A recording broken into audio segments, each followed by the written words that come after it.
About 2 years ago, my daughter Lily ran away from home. She was 15. I started hearing rumors that she had fallen into prostitution. I tried looking for her everywhere, but it was like she disappeared. The tribal police wouldn't help me.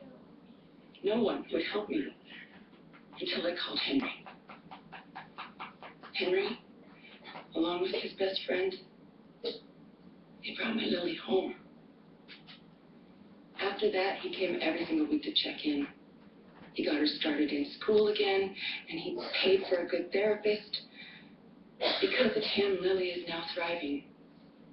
She's even competing to represent our tribe in the Miss Cheyenne Nation pageant. And Henry did all of this, even though he wasn't family. We Cheyenne have a different definition of family. Family is not a matter of biology, but of loyalty.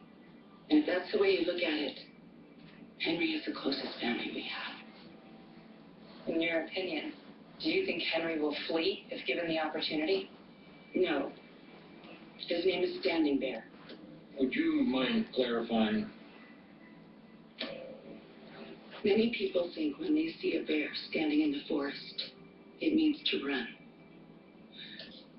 But the bear is just standing guard, looking to protect those he loves from whatever may come. Henry is a standing bear, and a standing bear will never run, no matter what. Thank you. Mr. Water.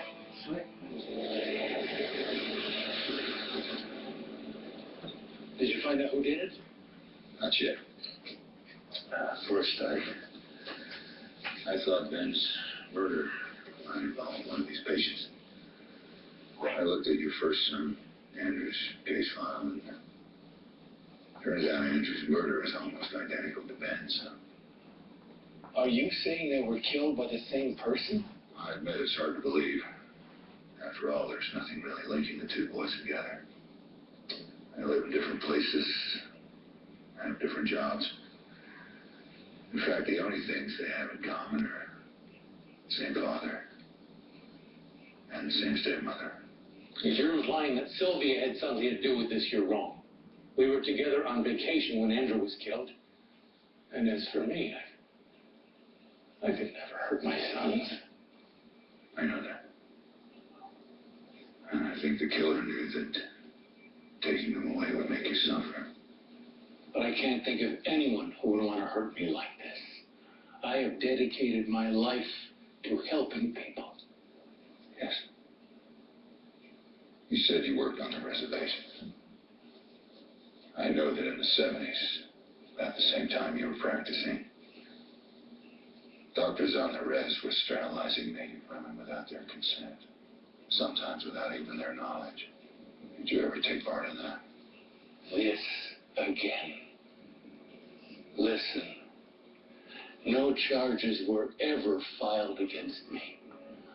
What I did was within my rights as a doctor. Most of the women I cared for couldn't care for themselves. I remember once a 32-year-old mother came into the clinic with her 15-year-old daughter, both pregnant, both alcoholic.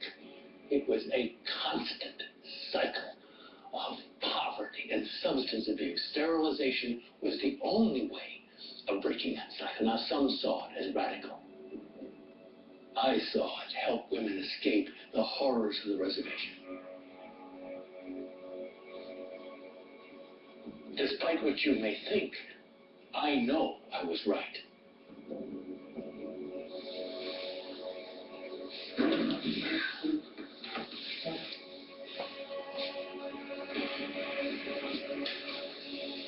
You never know if you're right. I told you before I could solve this case. But in order for me to do that, I need you to waive doctor-patient confidentiality and open up your medical records. Your son's murder did involve a patient, but I think it was one of yours.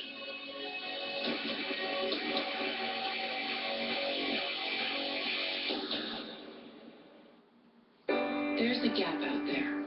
Now, what would That's you keeping you tell from me? the health care you deserve. At At Humana, we believe if healthcare changes,